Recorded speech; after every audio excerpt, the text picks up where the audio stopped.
Hey everybody, what's up? It's David. Welcome or welcome back to Cross Fitness, helping men and women get the best spiritual shape of their lives in one workout at a time. Quick thought in this video they're calling Restoration God's Way.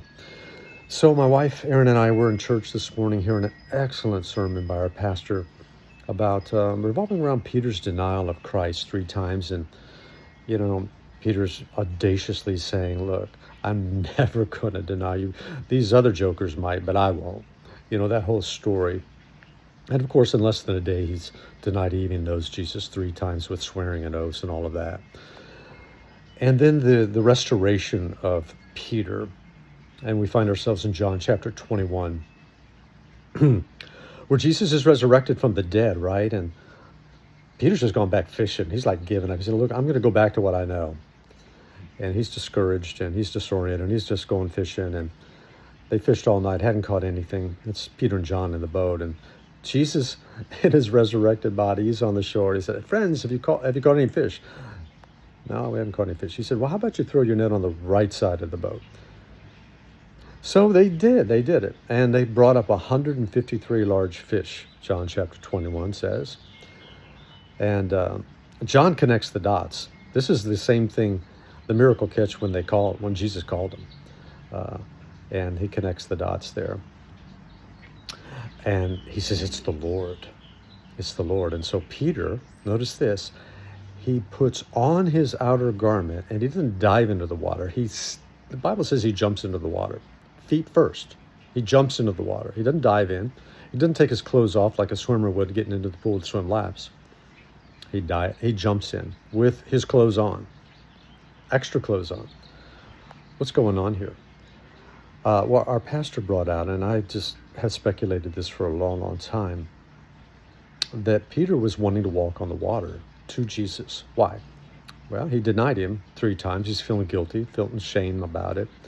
And, Peter was the only disciple that walked on water. And what a great way this would be for Peter to get back into the good graces of Jesus by walking on the water as before, with a steady gaze towards Jesus. Remember, he took his eyes off Jesus during a storm the first time and he sunk him. He got afraid and intimidated and said, Lord, save me. And Jesus reached out and saved him.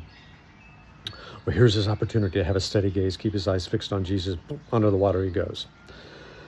And I just think that's so interesting. So he pops up, slogs his way through the water, drip, drip, drips, all the way to Jesus, wringing out his clothes, probably embarrassed, humiliated.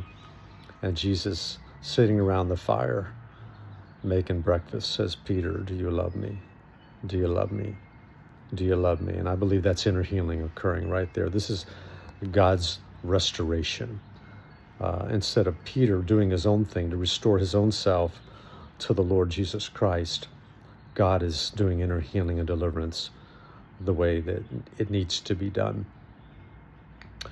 And so I just wanted to submit that to you, that God has a way of getting us back and redeeming our lives from destruction and restoring our lives and doing the inner healing that needs to take place. We don't have to figure it out. We don't have to try to do it on our own self-discipline, our own self-control, on self-determination to make everything right between us and God. And Lord, we just come humbly before the Lord and just respond to his voice and said, Lord, I love you. I want to feed your sheep. I want to tend your flock. I want to be everything that you want me to be. But you're going to have to help me. And the Lord is able to do that. So it's a good word of encouragement, and God would raise up Peter to be the preacher on the day of Pentecost, 50 days after he was raised from the dead. And the church was born in the book of Acts, chapter 2. And Peter is God's choice to let 3,000 people be saved and baptized in water. What a restoration. And God would do as much for you and me, even after we've been through things, perhaps even let the Lord down, denied him in a variety of ways. So that's good news for us. All right, I hope that encourages you a little bit. For now, I'm David, your virtual mentor, reminding you that I'm always for you, never against you. Have a fantastic day. Take care.